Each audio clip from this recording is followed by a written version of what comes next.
Pitaya.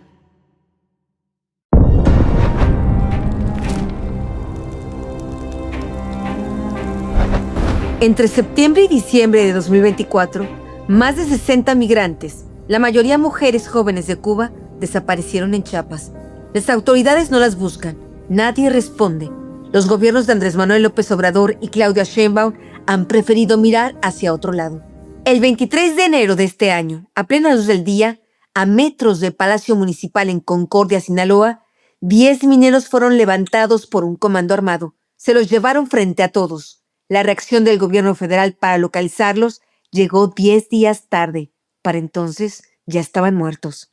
A fines de marzo, en el kilómetro 46 de la carretera que conecta a la ciudad de Hermosillo, Sonora, con Bahía de Quino, Cecilia Flores, presidenta y fundadora del colectivo Madres Buscadoras de Sonora, finalmente encontró a su hijo. Marco Antonio Sauceda Rocha fue víctima de desaparición forzada el 4 de mayo de 2019, al inicio del gobierno de Andrés Manuel López Obrador. 7 años buscándolo sola. El gobierno no solo no la apoyó, sino que la descalificó y la atacó. Hoy, México acumula 133,000 desaparecidos, pero esa cifra es apenas la superficie. Expertos consultados por Narcosistema aseguran que puede ser mucho mayor.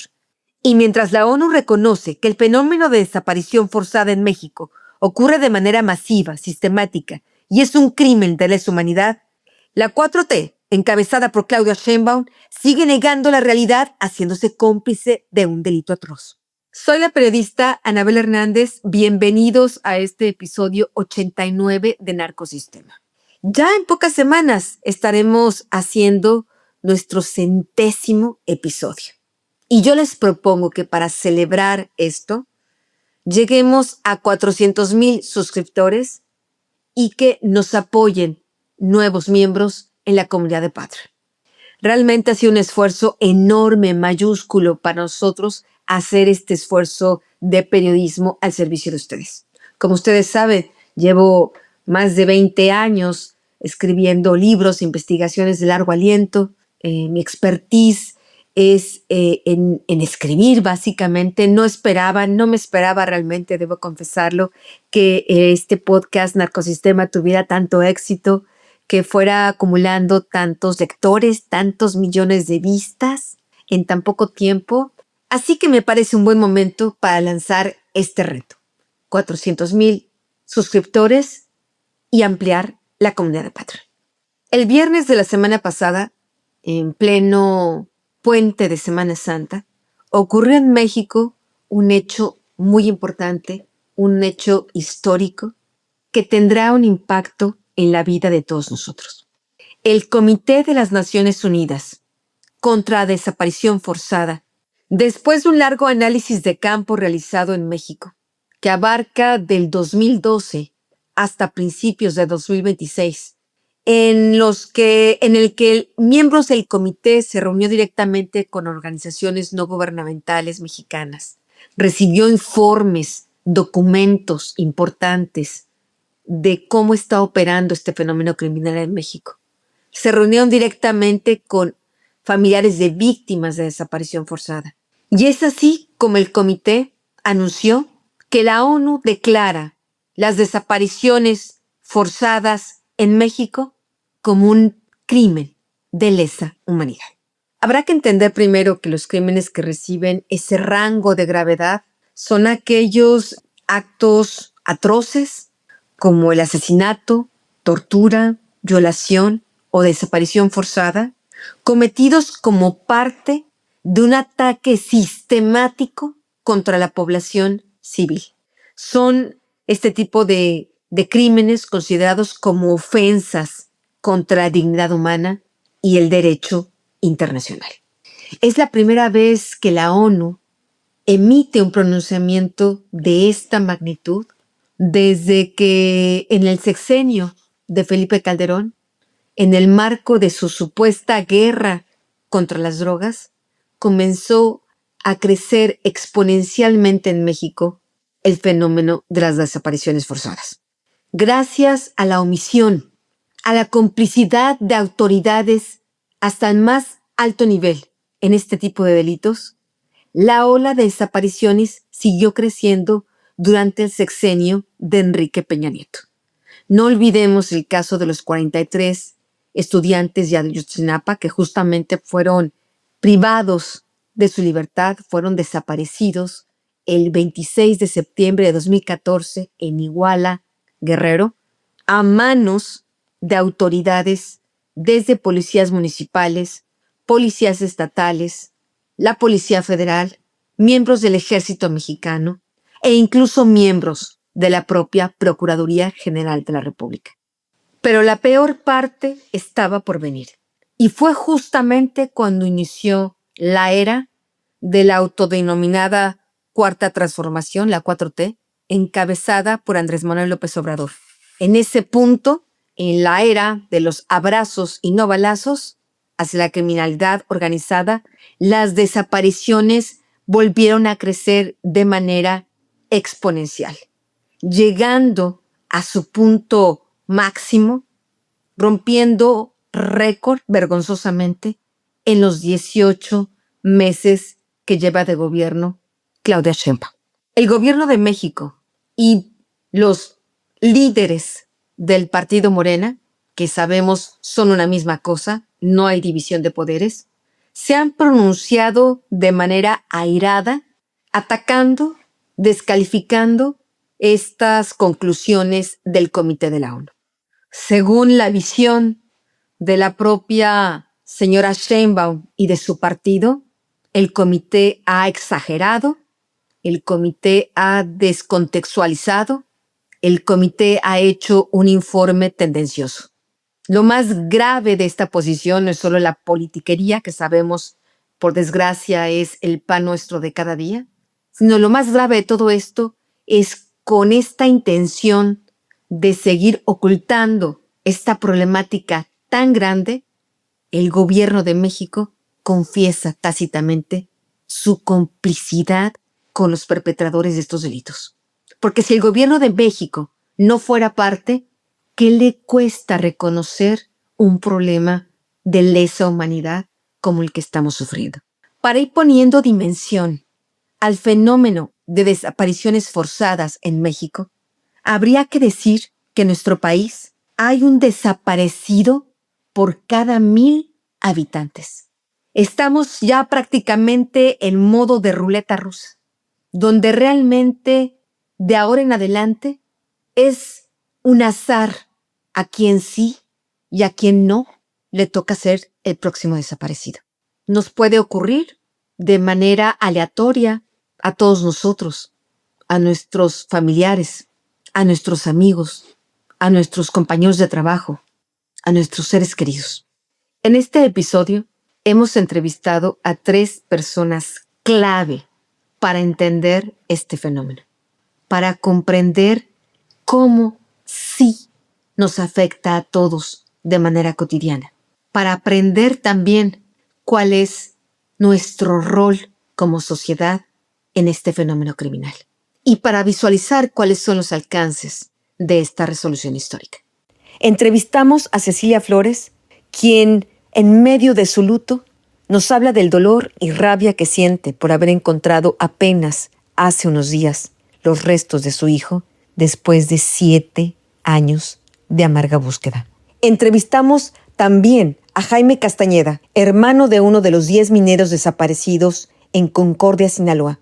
En exclusiva nos revela que el gobierno federal oculta que al menos 2 de los 4 detenidos por el crimen ya fueron liberados. Y también contamos con la participación de Marisol Méndez, de Fundación para la Justicia, quien nos habla de la tragedia de desapariciones masivas de migrantes en territorio mexicano. Comenzamos. Desde que inició la llamada guerra contra las drogas de Felipe Calderón, la desaparición forzada de personas en México comenzó a convertirse en un crimen común. Cuando terminó su mandato, la cifra oficial era de 20,000 desaparecidos. En la lista de nombres que el gobierno de Calderón intentó ocultar, el 40% eran mujeres y el 60% hombres. En los casos con los que se contaba con la edad de la víctima, la gran mayoría eran estudiantes. Le seguían personas desempleadas. En tercer lugar estaban mujeres dedicadas al hogar y amas de casa, y en cuarto lugar comerciantes y empresarios. De acuerdo a los detalles de las circunstancias en que ocurrieron los hechos, en muchos de los casos la desaparición ocurrió en manos de alguna autoridad municipal, estatal o federal, o ante presencia de estas. En el sexenio de Enrique Peña Nieto se registraron 34.500 nuevas desapariciones. Pero fue en el mandato de López Obrador que las cifras se multiplicaron de forma exponencial. En su gobierno ocurrieron otras 52.000 desapariciones, un pavoroso ritmo de 24 diarias. Y cuando se pensaba que no podía haber un escenario peor, en los primeros 6 meses de gobierno de Claudia Sheinbaum, la cifra oficial de desapariciones llegó a 40 eventos por día. En ese momento, cuando estalla el escándalo del Rancho Izaguirre, un campo de exterminio ubicado en Teuchitlán, Jalisco, es a partir de ahí que la presidenta aumentó sus esfuerzos para alterar las estadísticas, para contrarrestar la realidad con un pobre discurso que no corresponde a un estadista, sino a un cómplice. Afirmó que la gente desaparecía por voluntad propia. Actualmente, en los 18 meses de gobierno de Claudia Sheinbaum, es decir, del 1 de octubre de 2024 al 1 de abril de 2026, la cifra de desaparecidos es de 27.542 personas, es decir, un promedio de 51 víctimas de desaparición forzada al día. Y es justo ahí, en ese contexto, que tenemos que ver este resolutivo del Comité de la ONU contra la desaparición forzada. El comité destacó que en algunos de los casos analizados ha recibido información fundamentada que apunta a la participación directa de funcionarios públicos o a su autorización, apoyo o tolerancia tácita. El comité también tomó en consideración el continuo hallazgo de fosas clandestinas en nuestro país, estimando que se han encontrado más de 4.500 fosas, que contienen más de 6.200 cadáveres y 4.600 restos humanos, además de unos 72.000 restos humanos no identificados. Textualmente, el comité afirma que las autoridades mexicanas siguen desbordadas por la magnitud de la crisis y siguen siendo urgentemente necesarias reformas estructurales para prevenir las desapariciones forzadas y garantizar la rendición de cuentas. Y aseguró una cosa muy importante, que si bien es cierto, en el papel, el gobierno de México ha tomado medidas, ha implementado normas, ha aprobado leyes, la ONU afirma que éstas han fracasado absolutamente para disminuir este fenómeno, este delito de lesa humanidad. Este comité de la ONU afirma que aún es una deuda pendiente dar a las víctimas de desaparición forzada y dar a sus familiares verdad y justicia. El otro rostro de las desapariciones forzadas en México son los migrantes que son víctimas de ese delito y que nadie busca. Este fenómeno criminal que sufren migrantes que llegan a México con el propósito principal de arribar a Estados Unidos persiguiendo el llamado sueño americano es uno de los fenómenos criminales más brutales e invisibles de nuestro país. De acuerdo a cifras oficiales del Instituto Nacional de Migración, entre 2019 y principios de 2025, aproximadamente 16 millones de personas han transitado por México con la intención de cruzar a Estados Unidos. Esto significa un flujo masivo y sostenido. Muchos de ellos vienen en condiciones de extrema vulnerabilidad. Fueron expulsados de sus países por la violencia o la pobreza. Y cuando entran a México, aunque se supone que desde López Obrador hay una política migratoria para darles registro y permiso para cruzar por nuestro país, al final del camino, muy pocos llegan a la meta. México es una especie de triángulo de las Bermudas. Es como si los migrantes se esfumaran, desaparecen para siempre. Y para hablar justamente de esta temática, entrevistamos a Marisol Méndez, es coordinadora de incidencia de la Fundación para la Justicia. Esta es una muy importante organización no gubernamental que nace justamente en el 2011 cuando estaba el clímax de la crisis de desaparecidos durante el sexenio de Felipe Calderón. Es ahí cuando esta organización nace y fue justamente esta Fundación para la Justicia junto con otros colectivos mexicanos que hicieron importantes informes, reportes que entregaron a la ONU, y habrá que decir que esta fundación en particular ha jugado un papel importante, crucial, en este resolutivo de la ONU. Marisol, muchísimas gracias por la entrevista. Muchas gracias por la invitación, Anabel. Antes que nada, quisiera que la sociedad conociera más sobre esta importante Fundación para la Justicia. Nace en el 2011 justamente en el punto de inflexión donde comienzan a alzarse de manera muy significativa el número de desapariciones. En México estamos hablando de, pues, más o menos poco más ya de la mitad del sexenio de Felipe Calderón. Estamos en plena llamada guerra contra los carteles de la droga y es ahí cuando nace esta fundación. ¿Por qué nace? ¿Cuál es la motivación? ¿Qué es lo que hace que la fundación nazca? Pues precisamente en ese momento el contexto era de mucha violencia y graves violaciones a derechos humanos en el país, en donde las personas migrantes eran víctimas, pues en varios sentidos. En México hay personas, pues mexicanas que desaparecen, pero también personas migrantes, debido a que somos el corredor más grande del mundo, el corredor migratorio. Entonces, en 2011 justamente se dan hallazgos de unas fosas clandestinas en San Fernando, Tamaulipas, y después en Cadereyta, donde se descubren cuerpos de muchas personas que en su mayoría eran migrantes. Se descubren de manera expuesta con suma violencia. En Cadereyta, de hecho, se encuentran torsos, 49 torsos de personas. Y bueno, vemos que en ese momento no hay nadie que esté hablando por las víctimas migrantes en México. Era muy difícil que las familias de las víctimas provenientes de Honduras, Guatemala y El Salvador pudieran viajar a México para exigir justicia porque no contaban con visas humanitarias para poder viajar o porque no contaban con los recursos económicos necesarios.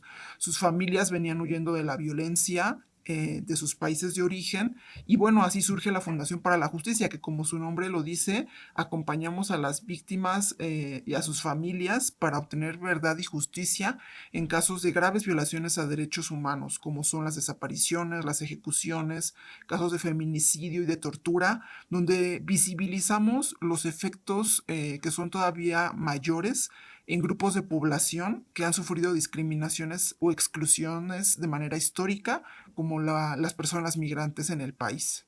Este tema de las desapariciones de migrantes es un tema que creo que comenzamos a notar en México, no solo a través de estos dos hechos criminales que usted comenta, sino después cuando comienzan a venir los familiares de los migrantes desaparecidos a hacer caravanas para buscar a sus hijos, sobre todo estas madres que han recorrido diferentes partes de Centroamérica hacia México para buscar a sus seres queridos. Pero sin embargo, me parece que hay cero estadística o una cifra negra de realmente cuántos desaparecidos migrantes hay en México. Hay manera de calcularlo. Sabemos que en México hay 133,000 desaparecidos, al menos esa es la cifra más actualizada. ¿En esta cifra están contemplados ya los migrantes desaparecidos o en realidad esa es una cifra negra que no sabemos cuántos realmente son? Efectivamente, en el Registro Nacional de Personas Desaparecidas aparece una categoría de personas migrantes desaparecidas y otra de personas extranjeras desaparecidas. Entonces, que desde ahí hay como una cosa que se presta a confusión porque no establece cuáles son las diferencias. Y sí es un subregistro pues bastante inferior a lo que los comités de familias de personas migrantes o los organismos internacionales o las propias organizaciones de derechos humanos han documentado en relación al número de migrantes desaparecidos y fallecidos pendientes de identificar. La OIM da una cifra, el equipo argentino de antropología forense da otra, los comités de Honduras, Guatemala y El Salvador dan otra. Nosotros desde la fundación hemos documentado eventos también violentos donde los migrantes han sido víctimas de secuestro, desaparición, pero efectivamente el gran pendiente del Estado mexicano es poder tener una cifra oficial que refleje realmente la realidad, que nos indique cuál es la problemática y que nos permita hacer un diagnóstico a partir del cual se puedan diseñar políticas públicas acordes a la realidad que se está viviendo. La verdad es que es un gran pendiente que tiene la Fiscalía en México porque se ha pedido desde hace muchos años hacer estos análisis de contexto, identificar patrones, identificar características de las víctimas, de los perpetradores, pues con la finalidad de evitar que se vuelvan a repetir. Y lo que vemos es que las masacres que se cometieron en 2011 se han vuelto a repetir a lo largo de los años y ya no son 2 o 3, sino que han sido bastantes otras. Y las desapariciones de migrantes también se siguen cometiendo en el día a día porque no hay una investigación adecuada, no hay sanciones y pues se manda el mensaje de permisibilidad para los perpetradores. Que es un poco justamente lo que considera este comité de la ONU de desapariciones forzadas, ¿no? En el tema de los migrantes y los no migrantes que desaparecen en México, están las cifras, me parece que es su fundación junto con otras que han hecho diferentes reportes, al menos 40 desapariciones al día en México. ¿Hay alguna diferencia en la mecánica de la desaparición de personas no migrantes y migrantes? O diría que en las dos vertientes hay participación de delincuencia organizada, pero también participación de funcionarios públicos, ya sea por omisión dolosa o por complicidad directa. Sí, creo que en el caso de las desapariciones de personas migrantes convergen otros delitos, porque el tráfico de personas pues, es un negocio muy lucrativo, entonces converge el tráfico de personas y de repente se van desencadenando desde privación de la libertad, extorsión, secuestro y finalmente desapariciones. Desapariciones que pueden ser cometidas por grupos criminales, efectivamente, pero que también pueden tener la anuencia o tolerancia o lo que se le llama la quiesencia del Estado, porque las autoridades saben que esta cuestión existe y no hacen nada para impedirlo. Yo creo que para el caso de desapariciones de migrantes hay diferentes grados de participación incluso por parte de las autoridades, porque en las rutas migratorias hay elementos policiales, hay personal del ejército, hay personal del Instituto Nacional de Migración y las personas migrantes nos han dicho que cada que avanzan hacia el norte del país, los servidores públicos les piden dinero, ¿no? Para empezar, para La dejarlos, extorsión. Ajá. para dejarlos avanzar en su tránsito hacia el norte del país. Y de ahí, pues, la verdad es que sí nos hemos topado con casos donde hay incluso una sentencia en contra del personal del Instituto Nacional de Migración en el caso de la masacre de Camargo, donde fallecieron calcinados 14 migrantes guatemaltecos y se acreditó que hubo participación de personal del Instituto Nacional de Migración en ese caso. En otros casos de desapariciones de migrantes igualmente se cree, o sea, se presume que no podrían cometerse estas desapariciones si no es con la facilitación de las autoridades mexicanas. Entonces sí estamos hablando que este fenómeno o esta caracterización entra dentro de las desapariciones que el Comité contra las Desapariciones Forzadas de Naciones Unidas está documentando en esta resolución y que da pie a que envíe el caso al máximo órgano de Naciones Unidas, que es la Asamblea General, para que tomen cartas en el asunto, porque las acciones que ha implementado el gobierno mexicano han sido insuficientes. La masacre de San Fernando fue el asesinato de 72 migrantes, 58 hombres y 14 mujeres, de Centro y Sudamérica, perpetrado por el grupo criminal de los Zetas en 2010. Mientras que la masacre de Cadereyta fue el hallazgo de 49 cuerpos decapitados y desmembrados, 43 hombres y 6 mujeres, principalmente migrantes, abandonados en una carretera en Nuevo León. A través del hackeo de documentos de la Sedena que hizo Guacamaya Leaks, yo tengo acceso a ese banco de datos que son informes realmente muy importantes, dijéramos, básicamente entre el 2016 y 2022. Y yo he leído informes donde se habla de mecánicas y propósitos brutales en la desaparición de los migrantes, como es el tráfico de órganos o incluso las redes de explotación sexual, de esclavitud sexual, o incluso también el reclutamiento forzado. ¿Ustedes han encontrado estas dinámicas en sus estudios?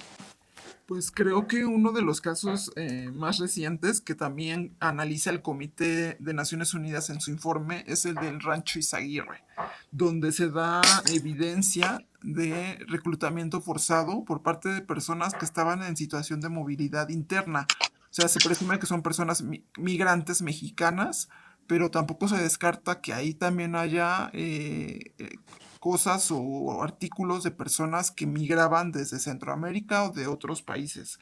Entonces creo que justamente sí hay vinculación de estos otros delitos cuando los migrantes transitan por el país, tanto la trata de personas, donde las mujeres están más expuestas a situaciones de violencia, como el reclutamiento forzado y la explotación por parte de grupos criminales, que es lo que ahora se está leyendo, ¿no? Como una nueva modalidad de explotación. O sea, lo que vemos es que efectivamente las personas migrantes son blanco de todo tipo de explotación. O sea, es una cuestión inhumana en donde pareciera que son objetos y que se les puede explotar en varios momentos durante su tránsito por el país, desde que ingresan por el sur en Chiapas hasta todo el tránsito llegando al norte. Respecto al rancho Izaguirre, es un tema que hemos cubierto aquí en Arcosistema. Recordarán que justamente en marzo del año pasado es cuando estalla este escándalo, cuando justamente un grupo de madres buscadoras llega a este lugar en Teuchitlán, Jalisco, y se encuentran a cientos de prendas de personas abandonados en ese lugar. Zapatos, mochilas, vestimenta de mujer, de hombre y hasta de niños. El gobierno, por supuesto, de Claudia Sheinbaum, de nueva cuenta, prefirió el negacionismo.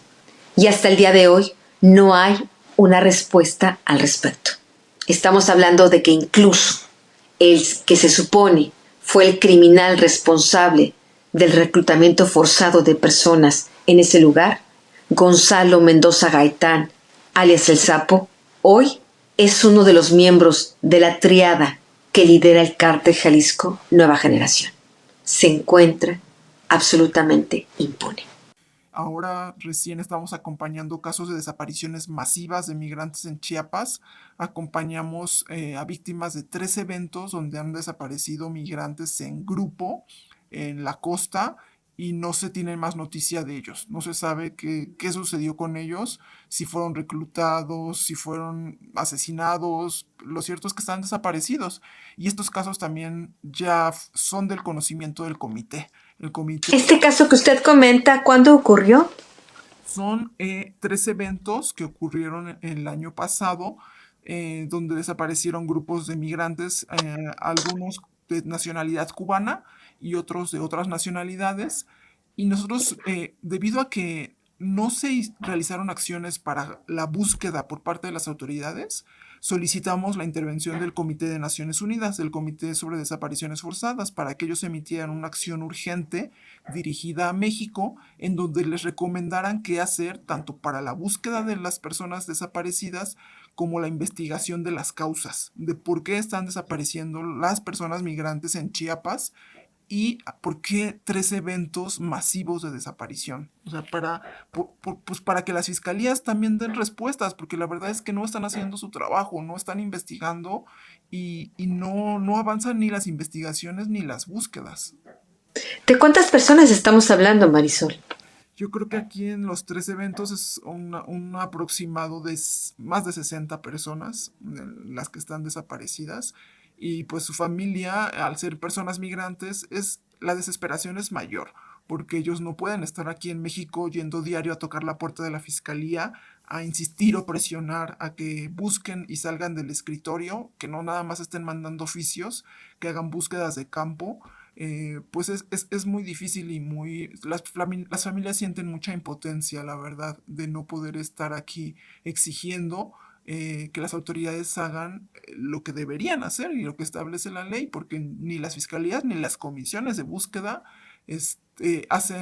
tienen un trabajo diligente, ¿no? Pareciera que nada más tratan ahí de llenar el formulario o de medio a mandar uno que otro oficio, pero no hay avances significativos en las búsquedas.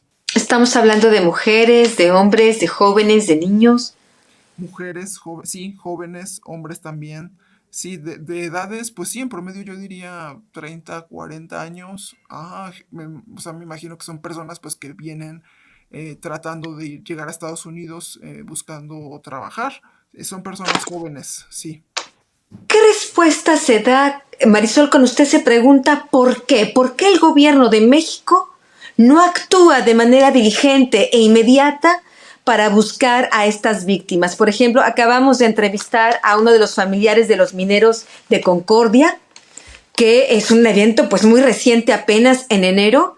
El gobierno comenzó a buscarlos hasta el día 7 y justamente, de acuerdo a las actas de defunción, fueron asesinados un día antes. Esto nos habla de que si el gobierno hubiera empezado como exige la ley, como determina la ley, inmediatamente la búsqueda, probablemente, digo, esto es una hipótesis porque nadie puede saberlo con certeza, pero probablemente hubiera podido encontrarlos con vida. ¿Por qué el gobierno no actúa en el caso de, al menos los casos que ustedes están documentando? ¿Por qué no actúa? ¿Cuál es su respuesta a esto? Creo que en el trasfondo hay una negación por parte del gobierno en general. No nada más, y no nada más de un estado o de dos. O sea, creo que en términos nacionales hay una negación de la magnitud del fenómeno. Sí se reconoce que hay desapariciones, pero no se reconoce la magnitud ni el nivel de control territorial de los grupos criminales. O sea, creo que eso es algo que no se reconoce y no se reconoce también pues el nivel de connivencia que puede haber muchas veces a nivel local y eso que pues causa mucho temor a las víctimas también, ¿no? De no poder ir a denunciar porque temen que los policías o las fiscalías estén coludidos con los grupos criminales. Entonces creo que hay, o sea, que ahora justamente en el marco del informe del comité estamos viendo una respuesta de las autoridades del más alto nivel negando y atacando a este órgano de Naciones Unidas y yo creo que están disputándose justamente la narrativa en casos tan graves como las desapariciones, o sea, eso me parece terrible. O sea, no hay violación a derechos humanos más dolorosa que la desaparición. Y aún así, el gobierno mexicano se toma pues el lujo de disputarse la narrativa pública, ¿no? O sea, yo creo que de entrada tendrían que aceptar la magnitud del problema para poder dar el siguiente paso, que es busquemos una respuesta y busquemos una solución de manera conjunta de la mano de las víctimas, de las familias y de las organizaciones que llevamos años trabajando para que esta situación cese. Las desapariciones se siguen cometiendo día a día y no es un tema del pasado, es algo que está y existe al día de hoy. Y justamente hablando de las víctimas, muchos y muchas pensábamos que al llegar a la presidencia una mujer iba a ser más sensible, menos indiferente, más humana, al menos al respecto a las madres de los desaparecidos. Pero lo que los familiares de las víctimas han encontrado es un muro de hierro, la indiferencia, la negación y las mentiras de la señora Sheinbaum. ¿A qué atribuye usted esta frialdad y este rechazo, casi un rechazo del gobierno actual hacia las víctimas de desaparición? En un principio podríamos pensar que no sé, hasta escuchando a la presidenta, de repente pienso que tal vez es desconocimiento del derecho internacional público, porque sus últimas declaraciones han sido equivocadas. Ha dicho que el comité no forma parte del sistema de Naciones Unidas y no es Imaginemos. así. Es un mecanismo que deriva del sistema de Naciones Unidas y donde los expertos son elegidos por los estados. Entonces, creo que por un lado no se está informando bien a la presidenta claramente por parte de las instancias técnicas, que tendría que ser en este caso la Cancillería, eh, pero creo que también, no sé, una falta de humildad. O sea, creo que el gobierno en turno tiene un poder de decisión muy, muy grande, porque no nada más tienen poder en el ejecutivo, sino también en el legislativo, pero creo que están usándolo con mucha irresponsabilidad. Y cuando la presidenta llegó al poder, lo que esperábamos las organizaciones es que al tener un poder tan grande, lo usaran de manera responsable, que no comenzaran a implementar prácticas de concentración del poder que nos vuelven al PRI de hace muchos años, al que ya no queríamos la ciudadanía mexicana. Y estamos volviendo a esas prácticas con un partido con otro nombre, pero que pone en riesgo la democracia y el equilibrio de poderes en México. Absolutamente. Después leyendo el comunicado de respuesta del gobierno de México, enlistan una serie de leyes, de protocolos, de supuestos esfuerzos que en el papel, a lo mejor en el blanco y negro, uno dice, bueno, pues sí, existen. Pero como usted, Marisol, está narrando y como ha narrado este familiar de los mineros y como narran otras víctimas, pues de nada sirve la ley si no se aplica, ¿verdad? ¿Qué piensa de este enlistamiento de cosas que ha hecho supuestamente el gobierno, pero que en realidad no frenan las desapariciones? Sí, bueno, primero decir que México es especialista en crear leyes y marcos normativos que no se aplican, ¿no? O sea, creo que la ley no es el problema es que no se aplican. Eso por un lado, y por el otro, el listado de actividades o mecanismos que ellos enuncian en el comunicado, pues por un lado no se construyeron de manera conjunta con las familias y las organizaciones especializadas y tampoco responden a un diagnóstico que nos permita asegurar que esos mecanismos son los que necesitamos hoy en día para que haya respuestas efectivas. Y no basta que enuncien 10 o 20 herramientas si estas no sirven, si estas no producen los resultados que Claro. esperamos, que son dos, básicamente, la localización de los más de 132,000 personas desaparecidas y la identificación de las causas de las desapariciones para poder establecer un plan de prevención. Si no conocemos cuáles son las causas el día de hoy, no vamos a poder prevenir el día de mañana. Entonces, el indicador de que realmente se están haciendo cosas, que realmente hay una voluntad de llegar a algún resultado, es ese, que las desapariciones disminuyan, que cesen, que se encuentren los desaparecidos y que se identifiquen las causas y los responsables de las desapariciones. Eso no está sucediendo hoy ni a nivel federal ni a nivel local en ningún estado.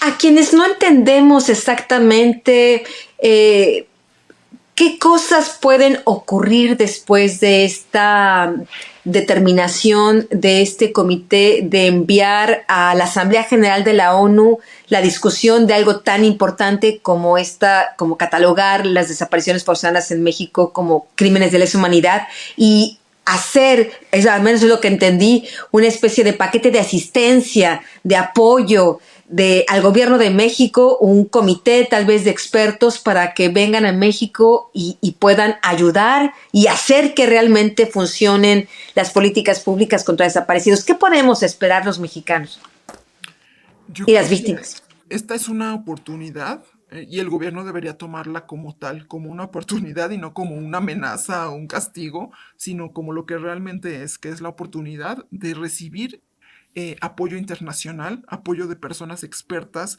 que nos ayuden y nos orienten a qué tendríamos que hacer para poder mejorar los mecanismos de búsqueda, de identificación, de localización y de investigación.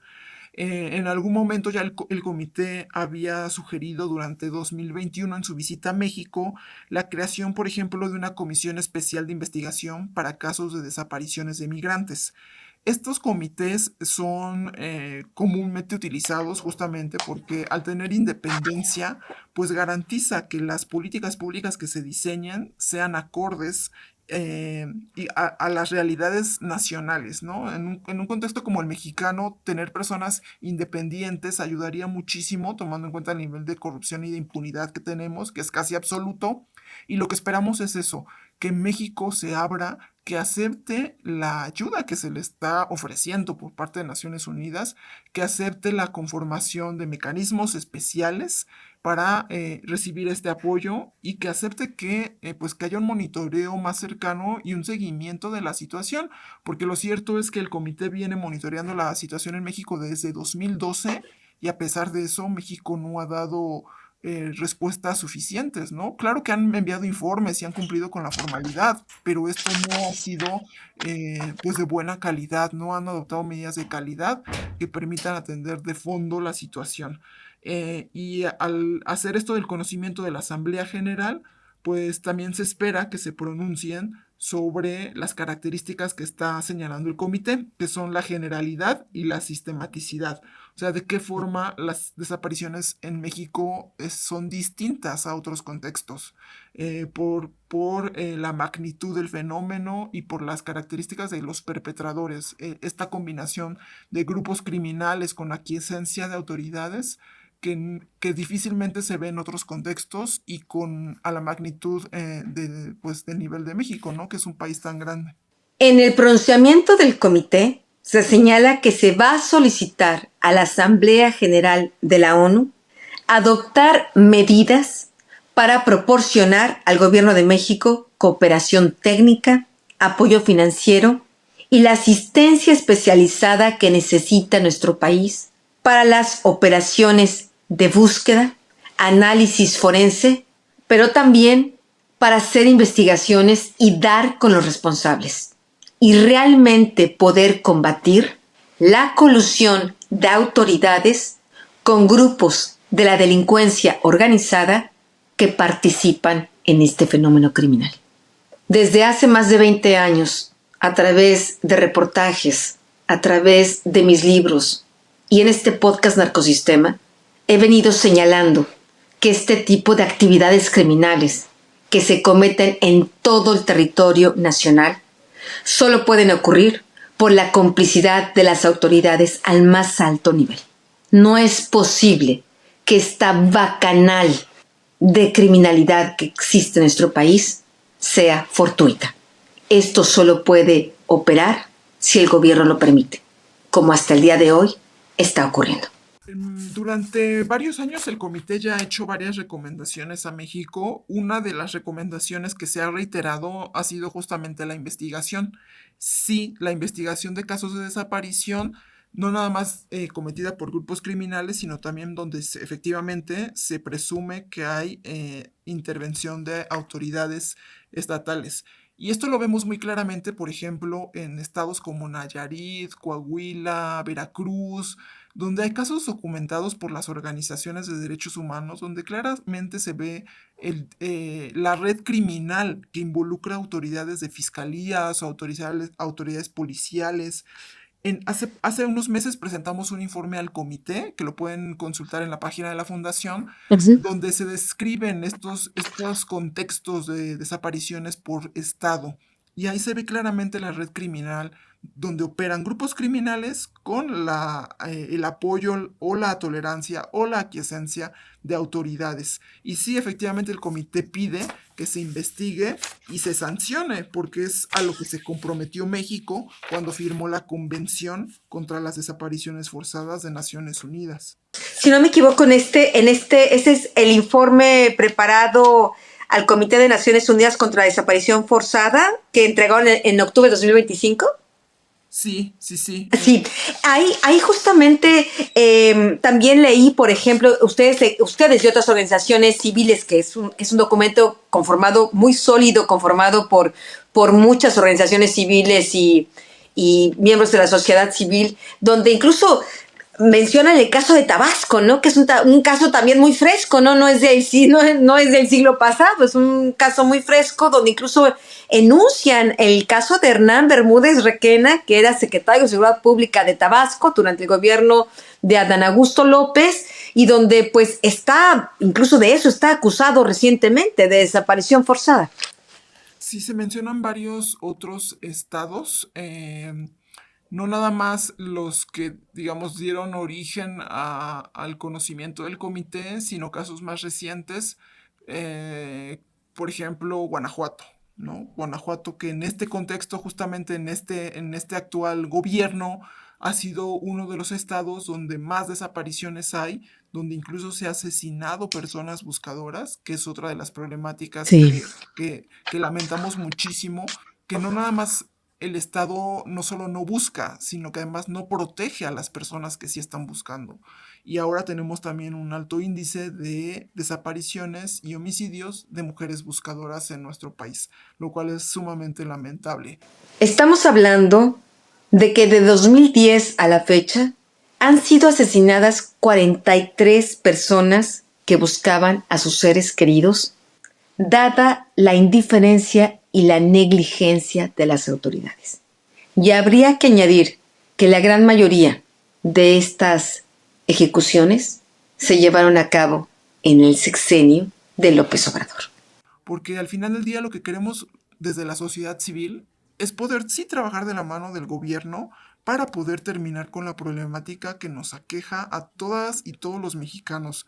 Buscamos que las desapariciones dejen de cometerse, que se encuentren los desaparecidos y que haya un plan, una política de prevención. Y desde la sociedad civil estamos siempre como dispuestos a que pues el gobierno nos invite a formar parte de ese diseño de política pública, pero si partimos del negacionismo, nunca vamos a poder llegar a una mesa donde podamos trabajar de la mano hacia la construcción de paz en el país, que es también de lo que deberíamos estar hablando. La desaparición en este contexto de violencia, de control criminal, nos lleva necesariamente a ese tema. O sea, ¿qué estamos haciendo? ¿Qué está haciendo el gobierno mexicano para construir paz en el país? La verdad es que sentimos que ahí tienen todo, o sea, todo por delante, no, o sea, un gran pendiente, pues, un gran pendiente porque no hay tampoco una política en ese sentido. Los ciudadanos, ¿cómo podemos contribuir a que finalmente esto se concrete? Que efectivamente la Asamblea General de la ONU tome la decisión de realmente poder establecer mecanismos de seguimiento, de apoyo al gobierno de México, a las víctimas de desaparición, a las organizaciones no gubernamentales para realmente, al menos combatir realmente, atacar, disminuir este delito.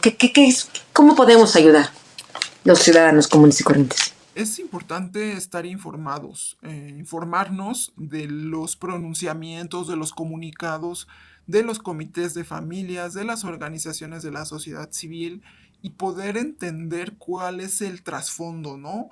Porque cuando el gobierno tiene pues una mañanera y tiene un alcance tan amplio a nivel nacional, es necesario buscar otros medios de información que nos permitan ver pues cuál es la otra cara de la moneda, ¿no? De lo que se está diciendo a nivel nacional desde el micrófono presidencial.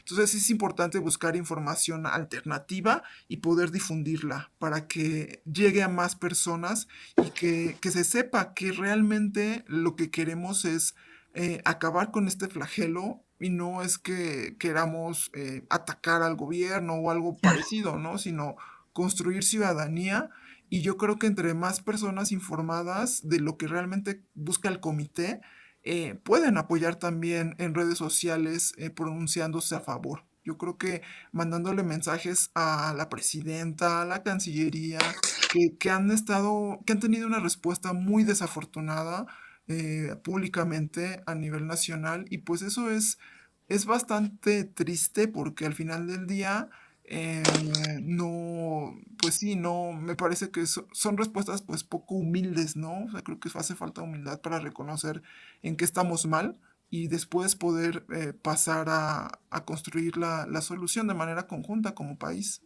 Marisol, pero hay ahí un tema también que creo que a veces pues ni los periodistas ni las organizaciones no gubernamentales hablamos abiertamente, que es el tema de una situación así, de desaparición masiva de personas en México. En otros países del mundo, en otras democracias, probablemente hubiera causado ya un colapso. La gente estaría en las calles, habría una protesta nacional. ¿Qué pasa en México? ¿En qué también está fallando la sociedad civil? ¿Por qué a veces nos encontramos con ciudadanos, y yo he escuchado, y seguramente usted también, que prefieren, no, es que esta noticia es muy fea, es que esto es muy difícil de asimilar, es que esta realidad yo prefiero no escucharla, mientras no me afecte, no me importa? ¿Qué hacemos con esa parte de la sociedad? Este país México debería estar realmente en una ola de protestas por un montón de cosas, pero también por el tema de los desaparecidos, que es un tema tan sensible. ¿Qué es lo que pasa? Por un lado, creo que como sociedad hemos normalizado la violencia. O sea, para nosotros ya es normal ver en la tele o escuchar en el radio que ejecutaron a una persona, y creo que se va normalizando cada vez más, tanto esta violencia perpetrada por grupos criminales, pero muchas veces también por cuerpos policiales. O sea, hay muchas notas de ejecuciones cometidas por la Guardia Nacional o por el Ejército en las fronteras, y no pasa nada, ¿no? O sea, se ve cómo masacran a personas en grupo y no nos asombra. O sea, pareciera que es normal o que en realidad lo vemos como que, bueno, es como el costo que tenemos que pagar porque haya un poco de paz, ¿no? Bueno, si van a tener, el ejército va a matar a unos cuantos y eso me va a dar tranquilidad a mí, pareciera que es un costo que están dispuestos a pagar. Pero otra lógica con la que funcionamos mucho, creo, es que mientras la problemática no nos afecte a nosotros directamente o a nuestra familia, podemos mantenernos al margen, ¿no? Mientras a nadie de mi familia la desaparezcan o le pase algo, bueno, puedo mantenerme al margen.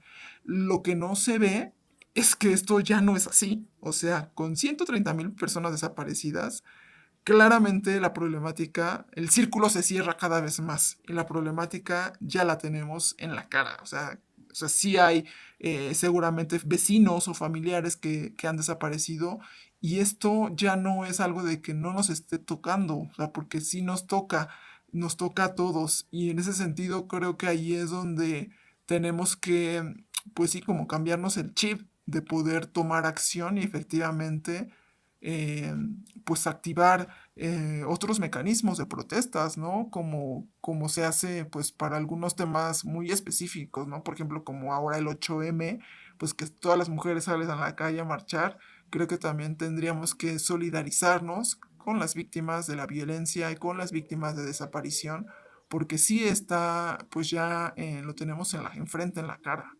Pero no solo hay omisión y dolo en el caso de la actuación del gobierno de México, del Estado mexicano, respecto a la desaparición de los migrantes. También lo hay respecto a la desaparición forzada de los mexicanos. En Narcosistema hemos seguido muy de cerca el caso de los 10 mineros que el 23 de enero pasado fueron sustraídos por un grupo armado de manera violenta en el lugar donde pernoctaban. Estamos hablando que se encontraban en la zona centro del municipio de Concordia, en Sinaloa, apenas a unos metros del Palacio Municipal, en las narices de las autoridades. Llegó un comando armado a plena luz del día y se los llevó. Todo esto ocurrió en un ambiente de complicidad de autoridades de Sinaloa con los carteles de la droga. Lo hemos señalado muchas veces al gobernador Rocha Moya. Ocurrió también en un contexto de negligencia de la empresa minera Vizsla Silver, para la cual trabajaban estas personas desaparecidas.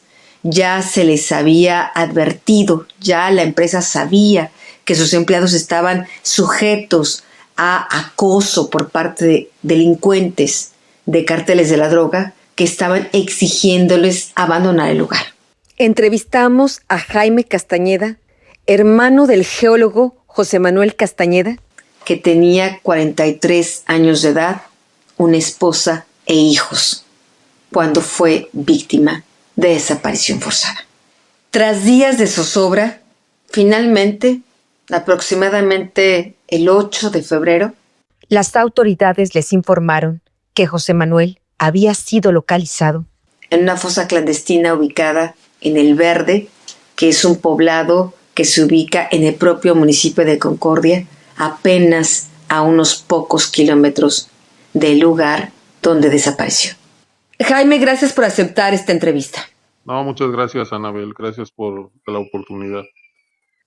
Entendemos lo doloroso que ha sido para usted, para su madre, para sus otros hermanos, la pérdida de José Manuel en estas circunstancias tan terribles que, por desgracia, se convirtió en uno de los más de 130,000 mexicanos, personas, seres humanos que están desaparecidos en México. Por fortuna, y digo, entre la tragedia, al final de cuentas ustedes pudieron localizar a su hermano, pero ¿qué piensa de esta situación, de lo que acaba de señalar el Comité de las Naciones Unidas contra la Desaparición Forzada apenas el viernes de la semana pasada, que ha determinado de manera categórica que el tema de las desapariciones forzadas masivas que existen en México son un delito de lesa humanidad? Usted, como víctima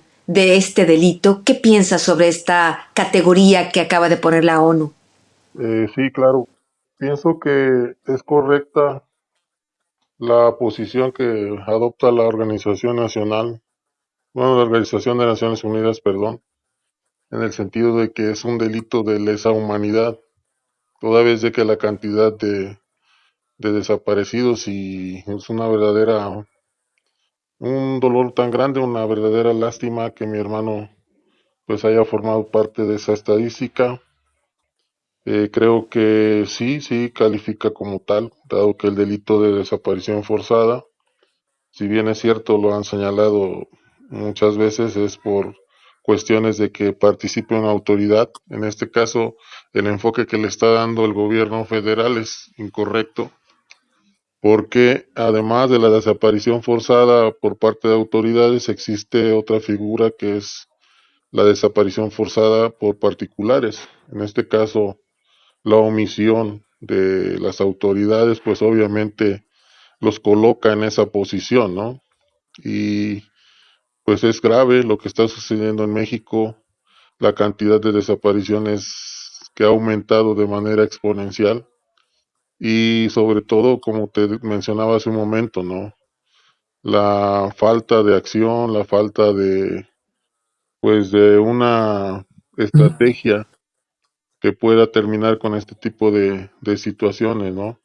A través del tiempo ha venido creciendo terriblemente y pues desgraciadamente en México nuestro gobierno ha adoptado la postura de que en anteriores gobiernos existía la desaparición, pero que era con fines políticos. Obviamente existía, no se puede cerrar los ojos ante eso, pero no se está viendo el problema como en la dimensión que se le debe de dar.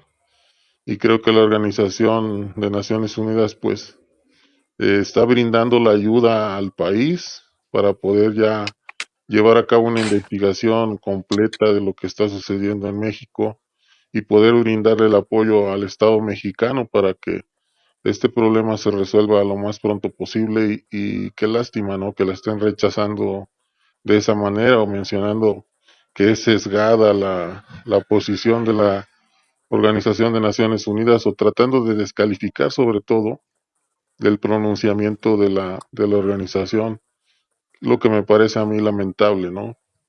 Sí, de hecho es como si el gobierno de México quisiera lavarse las manos y dijera solo es la delincuencia organizada, entonces no se puede catalogar como desaparición forzada ni como delito de lesa humanidad, ni se debe exigir al gobierno de México cuentas, un poco como lavándose las manos. Pero creo que lo que falta en México, Jaime, es sensibilidad también por parte de la sociedad.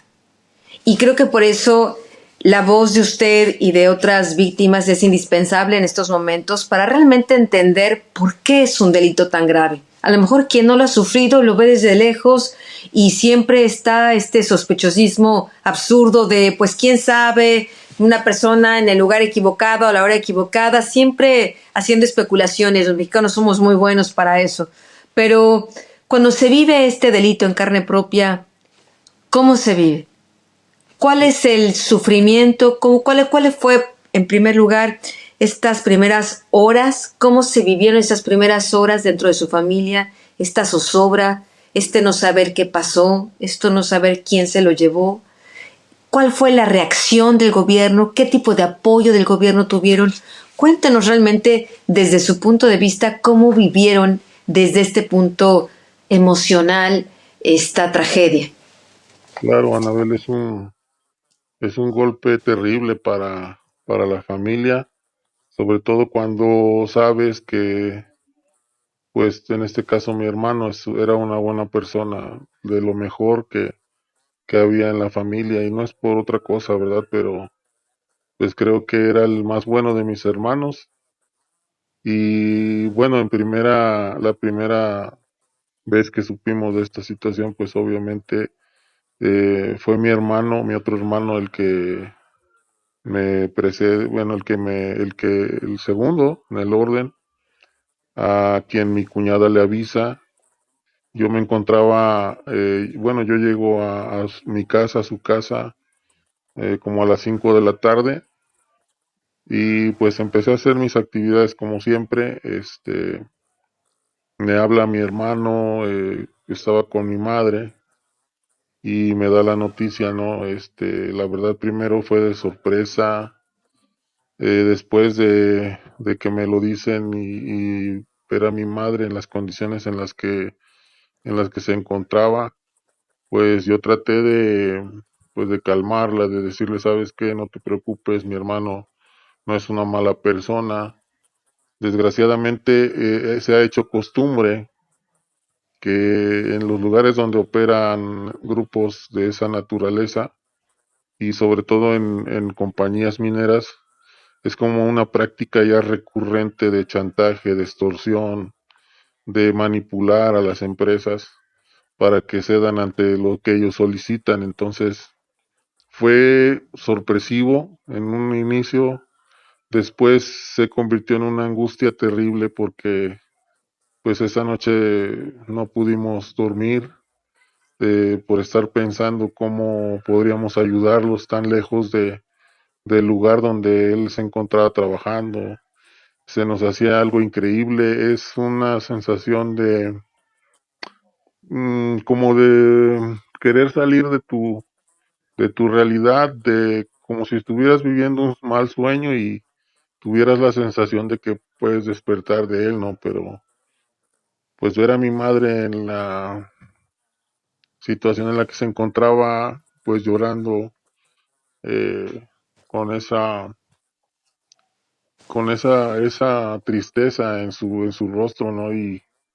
Y pensar también en mi cuñada, en mis sobrinos. La verdad nos destrozó, yo le decía hace poco a otra persona con la que platicaba mucho desde que sucede esto, que pues la verdad no solamente privan de la libertad a una persona, y en el caso de mi hermano, que después lo encontramos en esas condiciones sin vida, pues no matan a una persona, matan a toda la familia, y ha sido muy complicado, muy difícil. Cada día es un verdadero infierno porque sabes que tienes que salir adelante, que la vida sigue, que tienes hijos, que tienes familia por quien seguir viviendo, pero la verdad hay momentos en los que parece como que aceptas un poco, pues que él ya no esté, pero en otros la nostalgia y el recuerdo, y sobre todo el pensar en que no era la forma en la que debía de haber sucedido las cosas, ¿no? Dicen que cuando un padre pierde a un hijo, pues no tiene nombre esa situación, ¿no? Porque cuando tú te quedas sin padre, o sin madre, pues te quedas huérfano, ¿no? Pero cuando pierdes a un hijo, pues no tiene nombre esa situación, ¿no? Ha sido muy difícil, terrible, la sorpresa y después la angustia que precede a toda esta situación, ¿no? Nosotros, te puedo decir que cuando recuperamos el cuerpo de mi hermano, pues sentimos cierta sensación de alivio por poder tenerlo, por poder darle sepultura y pues dar por terminada la incertidumbre de saber qué es lo que podía estar pasando con él, ¿no? Seguimos hoy en la lucha de exigir justicia para él, de saber exactamente qué fue lo que pasó y el por qué, ¿no? A una persona como mi hermano, pues le ha sucedido esto, ¿no? En el otra parte de la pregunta, creo que la sociedad se ha vuelto insensible.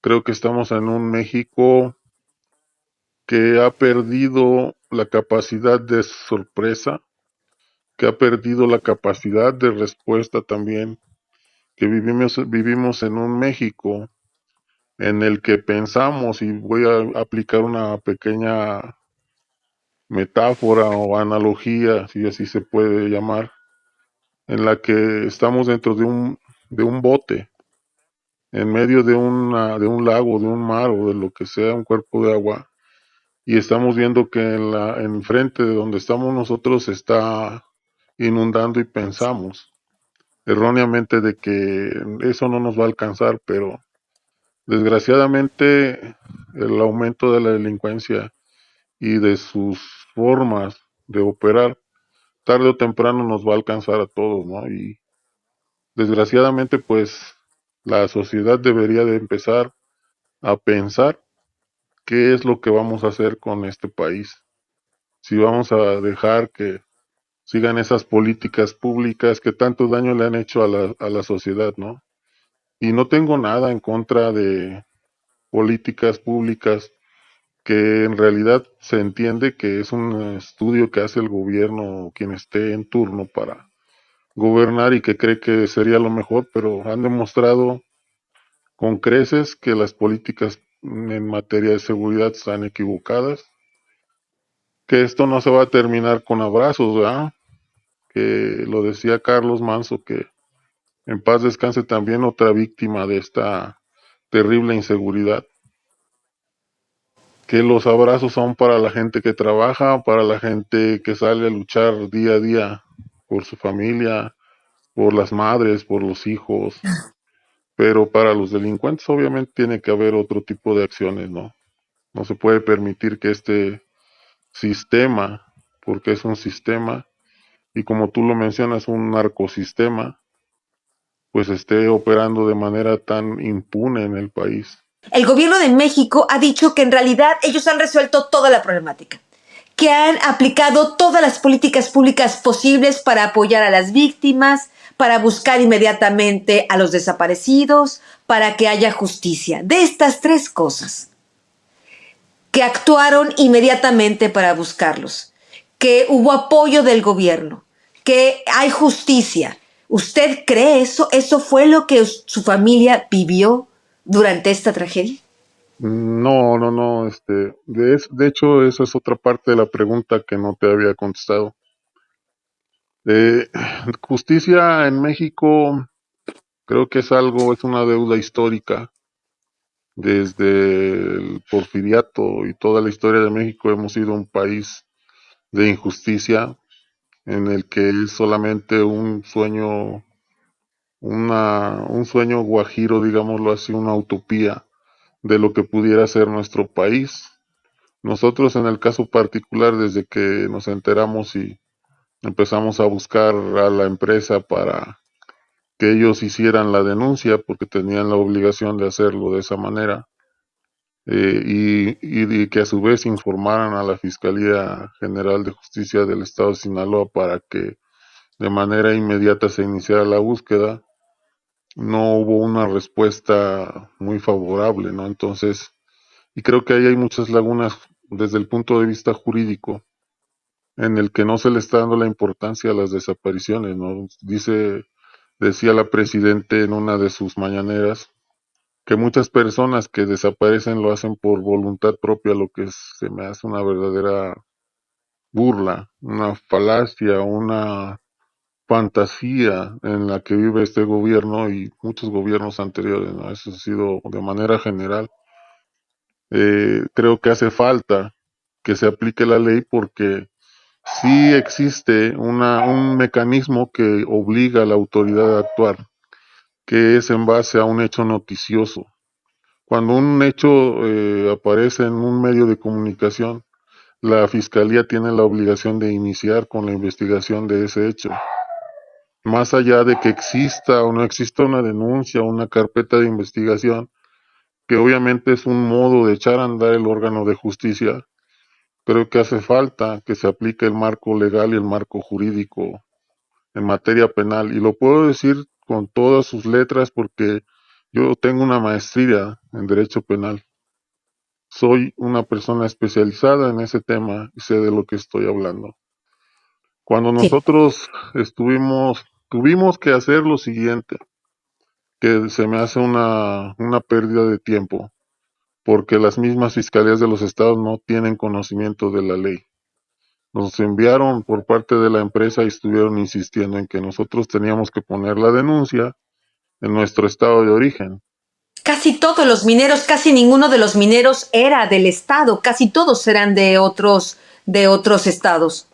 Así es, ellos tenían la obligación de recibir las denuncias en los estados de origen, turnarlas de inmediato a la fiscalía. Sí, y mi cuñada tuvo que hablarme porque de hecho pues yo estaba trabajando en otra situación urgente y le pedí que ella fuera a presentarla y le negaron esa posibilidad cuando las fiscalías de los estados tienen la obligación ante un hecho como este y existe una ley general de víctimas, existe una ley especializada en desaparición forzada con protocolos de actuación en los que obligan a la Fiscalía General del Estado a recibir la denuncia, turnarla de inmediato de manera electrónica o por los medios más rápido posible a Sinaloa para que se iniciara con actos de investigación.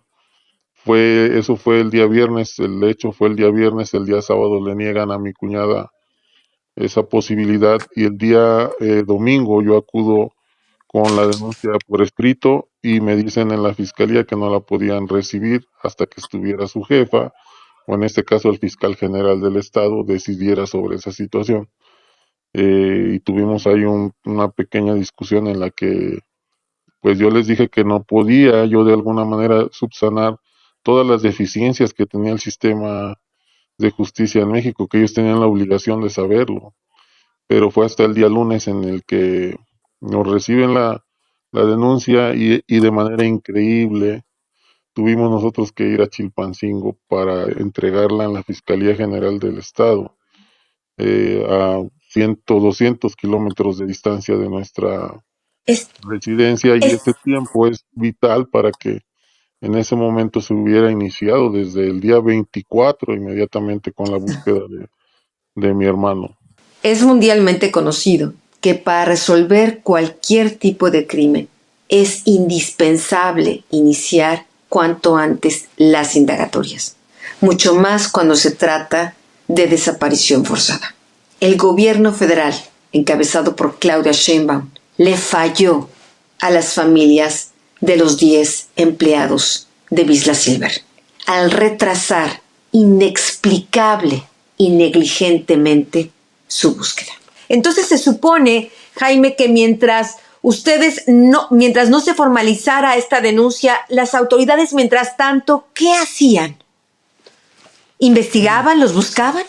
En realidad no hacían nada, no se movían para nada. Fue hasta increíblemente hasta el día 1 de febrero, cuando nosotros enviamos una carta a la Presidencia de la República y el día domingo o lunes 2, se inicia ya con el operativo de búsqueda, pero después de una semana, increíblemente, o sea, esto no puede suceder en México. El sistema de justicia está obsoleto, el sistema de justicia no funciona. Y no sé si esto responde a la pregunta en cuanto a la justicia para nosotros y como lo es para mucha gente más, para toda la gente que no tiene la posibilidad de que este caso sea tan mediático como ha sido la justicia no existe en México. Ni siquiera por eso, ni siquiera porque es un caso muy mediático. ¿Hay detenidos? ¿A ustedes como familiares les han informado? Miren, estas fueron las personas que cometieron la desaparición forzada, ya están detenidas, ya están bajo proceso. ¿Ha habido al menos este tipo de avances? Nosotros como familia, y aquí sí puedo hablar por todos los mineros, por todos los compañeros o todas las familias de los compañeros de mi hermano, nos hemos enterado en su gran mayoría, si no es por investigaciones que realizamos nosotros de manera individual o como familia, nos hemos enterado siempre, casi siempre, por el tema de la prensa. La prensa se entera antes que nosotros. Es increíble cómo puede ser que exista una información antes de que nosotros tengamos conocimiento de eso, cuando es un derecho constitucional dentro del artículo 20 constitucional y también del Código Nacional de Procedimientos Penales, en el que se establecen los derechos de las víctimas, que es a ser informado, a tener acceso a los registros. En el caso de mi hermano, de manera increíble, antes de que nosotros pudiéramos reconocer el cuerpo, ya la noticia andaba ya en la prensa confirmando la muerte de mi hermano y la identificación, cuando nosotros ni siquiera habíamos estado presentes en cuanto a la detención de personas que pudieran estar implicadas en esta desaparición.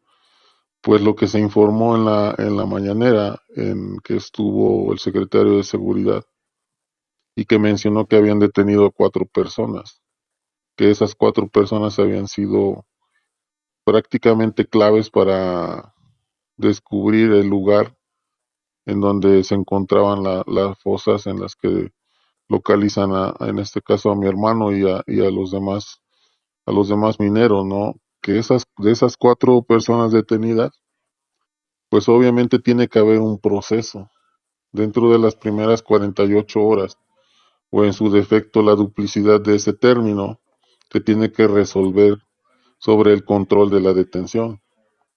Y desgraciadamente hay versiones que nos han informado a las familias que de esos 4 detenidos solamente 2 se encuentran actualmente en prisión preventiva. No sabemos absolutamente nada del proceso.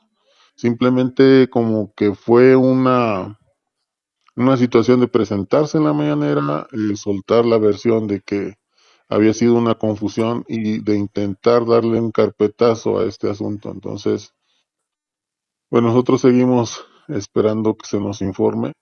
Obviamente tenemos el derecho al acceso a la carpeta de investigación, pero a la distancia.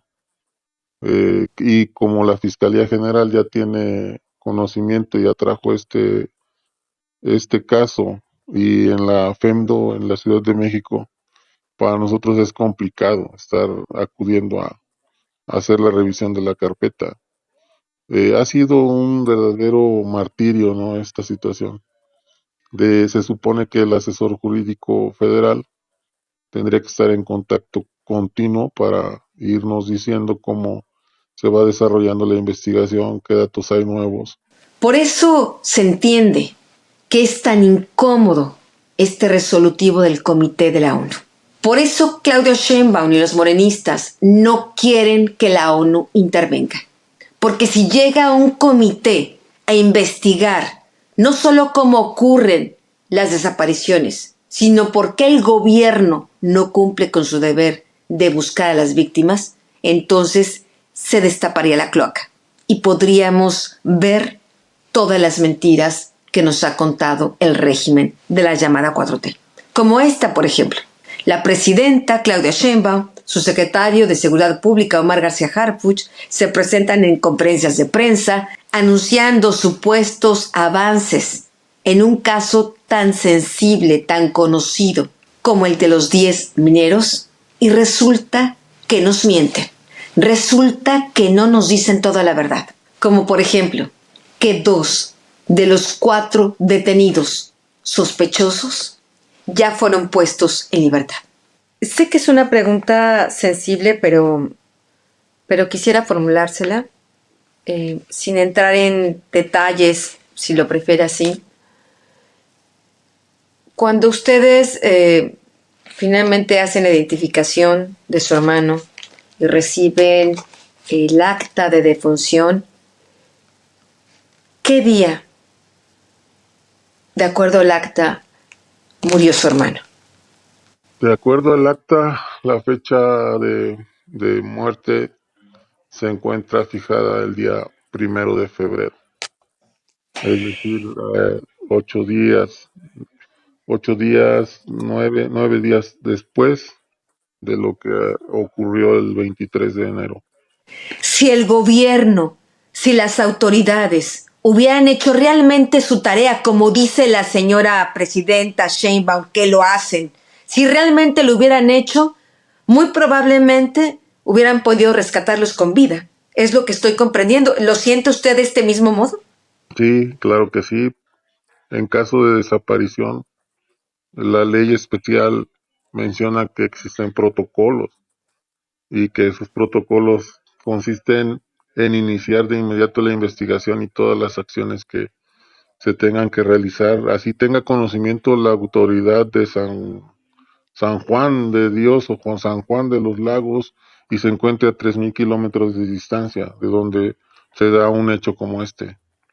Entonces, te vuelvo a repetir, es indignante la ignorancia de ministerios públicos y de personas que deberían estar especializadas en eso. Yo no digo que yo no tenga errores como abogado, porque obviamente todo el mundo los tenemos, pero cuando sucede una cosa como esta, por lo menos que se pongan a investigar, por lo menos que hagan lo que tienen que hacer, porque si ellos hubieran actuado dentro de las primeras horas, 48, 72 horas, imagínate que hubiera sido un dispositivo como el que desplegaron, o como el que se dice que se desplegó, toda vez de que nosotros no tenemos la certeza de que haya sido así, ¿no? Simplemente por la prensa y por lo que hemos visto, pero supongamos que un operativo como este que se implementó hubiera sido dentro de las primeras 48 horas.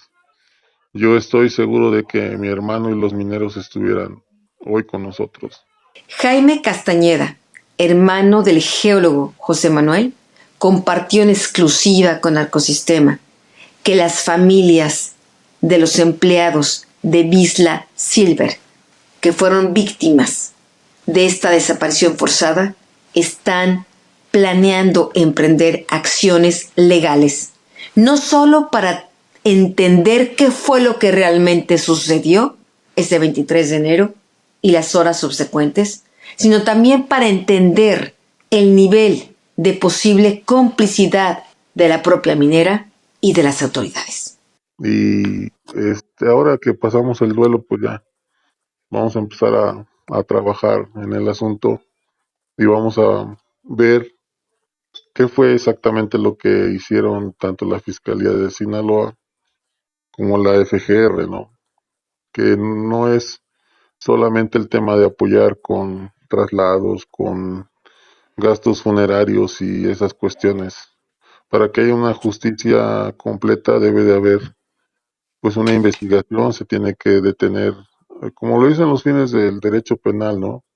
Que se sepa la verdad, que el delito no quede impune y que exista una reparación del daño. Entonces, no me gustaría entrar en el terreno de los Sí. supuestos, pero sí hace uno una proyección y una hipótesis de lo que puede haber sucedido, ¿no? Y es precisamente lo que lleva al Comité de las Naciones Unidas a calificar la situación en México como un crimen de lesa de lesa humanidad, ¿no? ¿Por qué? Porque existe o puede existir una omisión de autoridades. ¿Usted piensa que un grupo de expertos, que un comité que intervenga, que audite al gobierno de México en esta materia, sería positivo? Por supuesto, a mí me extraña la postura del gobierno federal, porque es una postura cuando eres oposición y es otra postura muy diferente cuando eres gobierno. En el año 2014, y sin entrar al fondo de ese asunto, ¿verdad? Con lo que sucede en Iguala y de lo que tienes conocimiento amplio, Sí, te digo, he tenido la oportunidad de leer tu libro, y en ese gracias. momento, quien está ahora en el gobierno se pavoneaba, vamos a ponerlo así para no usar otro término más fuerte, en las calles haciendo protestas y pidiendo la intervención de los comités internacionales de derechos humanos para que este delito en ese momento no quedara impune, y de manera muy firme lo pidieron en ese momento. Y si recuerdas bien, se formó una comisión de investigadores internacional que Sí.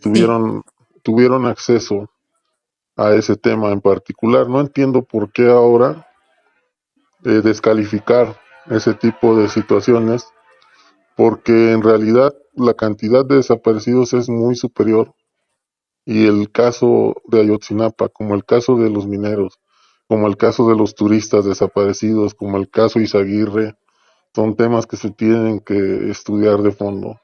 Y si el gobierno federal no tiene la capacidad de hacerlo, pues ¿por qué no un organismo internacional de defensa de derechos humanos pueda apoyar al gobierno de México?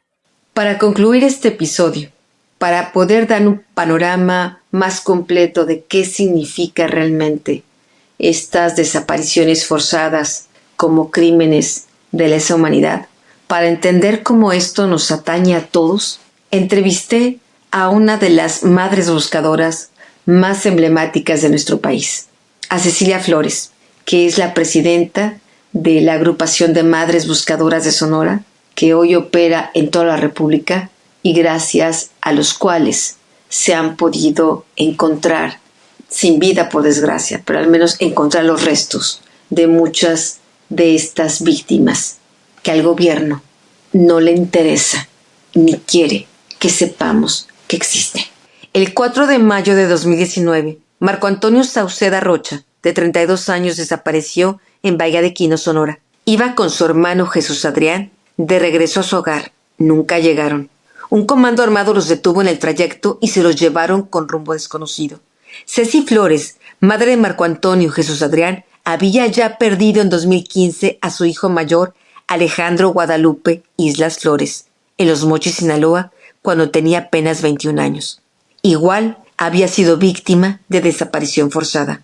Con la amarga experiencia que de un evento así, de inmediato, Ceci Flores tomó en sus manos la investigación sobre el paradero de sus hijos. Así identificó a los presuntos responsables y directamente fue a la madriguera y confrontó al commander, a quien señalaban como líder de un grupo criminal que operaba en la zona. Le exigió que le entregara a sus hijos. La propia Cecilia tiene la presunción de que alguno de sus hijos habría podido estar relacionado con algún delito, pero es solo al gobierno a quien le correspondía hacer justicia. Horas después de su encuentro con el commander, le hicieron llegar el lugar donde podía encontrar a su hijo Jesús Adrián con vida. Cuando se reencontraron, le dijo que su hermano aún estaba vivo y que también pronto sería liberado. No volvió. Ella nunca dejó de buscarlo. Primero sola, luego con miles de familiares de desaparecidos que buscan a sus seres queridos en un México en cuya tierra están cavadas miles de fosas clandestinas. Durante todo ese tiempo, Ceci Flores aprendió a caminar con una pala como si fuera parte de su cuerpo. No la suelta, no la abandona. A veces parece que la lleva cosida a la mano, como si el metal y la piel ya no supieran separarse. Pero la verdad es otra. La pala no está atada a sus dedos, sino a su pecho, justo en el miocardio. Es una extensión de su dolor para no olvidar. Con ella, no solo escarba la tierra, escarba la ausencia. Entrevistamos a Cecilia Flores para que nos narrara de viva voz cuál ha sido su vía crucis en esta búsqueda desesperada por su hijo y por los hijos de otras madres como ella. Quiero hacer la mención de que aceptó darnos la entrevista pese a que se encuentra en este momento en luto. Está atravesando por un momento de muchísimo dolor. Fue justamente a finales de febrero que, después de 7 años, Cecilia Flores finalmente pudo reencontrarse con su hijo. Por desgracia, lo único que encontró de él en un paraje desierto en la carretera fueron algunos huesos de él. Y hace apenas muy pocos días, después de haber hecho un análisis de ADN, las autoridades le confirmaron que efectivamente esos restos pertenecen a su hijo Marco Antonio. Usted ya había vivido la desaparición forzada de su hijo mayor Alejandro en 2015 y después en 2019 ocurre esta desaparición forzada de sus dos hijos.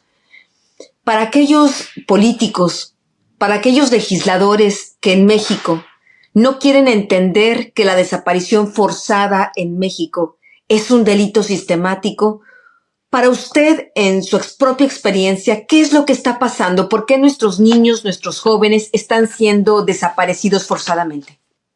Mira, creo que eso ya hubiera minorado si no manejaran el tema con tanta impunidad.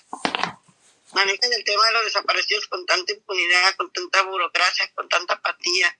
Y no solamente las autoridades, las mismas familias. Las mismas familias no buscan a su desaparecido porque piensan que por ser delincuentes no tienen el derecho de ser buscados. Y están bien equivocados. Y le están dando la razón a los cárteles. Están dando la razón a ellos para que sean ellos los que juzguen. Porque creo que si son delincuentes los debe de juzgar la autoridad, ¿no? Creo que por eso no aminora esto. Mientras que no cambiemos la forma de pensar, no vamos a cambiar en nada la forma de vivir. Desde su punto de vista, ¿cuál es el principal factor que detona este crimen de manera tan generalizada en México? ¿Qué es lo que impulsa a que los criminales hagan esto? Pues ahorita, lamentablemente, el pleito de plazas que trae, el poder, el pleito del poder de unos que quieren ser más que otros. Pero nadie está haciendo nada por parar, pues nadie. La ONU no está haciendo comunicados, pero ¿qué está haciendo la ONU por parar los desaparecidos? ¿Qué está haciendo por las madres buscadoras? ¿Qué está haciendo por los desaparecidos? ¿Qué está haciendo por los niños en orfandad? ¿Qué está haciendo la ONU para parar esto? Comunicados no sirven. Los comunicados no sirven. Pelearte con el gobierno no sirve, porque eso lo he hecho yo. Aquí lo que importa es que, a ver, ¿qué hace la ONU por las víctimas? Porque yo toqué la puerta de la ONU, nunca se abrió. Aquí lo que nos ha dado resultado a nosotros es las búsquedas que hacemos en los montes. Que se vengan los de la ONU a trabajar con las víctimas en los campos, a recorrer todos los montes, caminar con picos, con palas, con varillas, que es donde ha dado resultados de verdad la búsqueda. Porque no hemos parado, no ha disminuido en nada el tema con lo que hacemos. No lo hemos podido parar, pero los estamos encontrando, que eso es lo principal. Entonces están ignorando la desaparición porque están siendo localizados, porque los localizamos las madres, los familiares, pero ni la ONU ni las autoridades están poniéndole el 100% al caso como debe de ser. Cecilia, cuando su hijo Alejandro desapareció en 2015, era el sexenio de Enrique Peña Nieto. ¿Qué apoyo tuvo de las autoridades? ¿Qué fue lo que hizo? ¿Presentó una denuncia? ¿Qué apoyo tuvo? Pues no hemos recibido ningún apoyo, por más que presentamos denuncia, porque ¿sabes qué pasa cuando vas a una denuncia? Ya casi sales casi en la cárcel tú, sales denunciado, igual de voy y pongo una denuncia, ya casi salgo denunciado yo. No, es que si usted lo hubiera educado bien, no, es que si lo hubiera cuidado más, no, es que si hubiera tenido una mejor educación, o sea, ¿a qué se dedicaba? Por eso lo desaparecieron, porque hacía eso. Por eso que se juntaba con malas amistades, porque el trabajo que tenía, porque hacía cosas ilícitas. O sea, no tenemos un buen tema de ninguna manera, ni un buen trato de ninguna manera a las víctimas que tenemos un desaparecido. Estamos revictimizados porque nos culpan a la madre de lo que les pasó a nuestros hijos, pero yo no me siento culpable de lo que les pasó a mis hijos. No los busco por culpa, los busco por amor.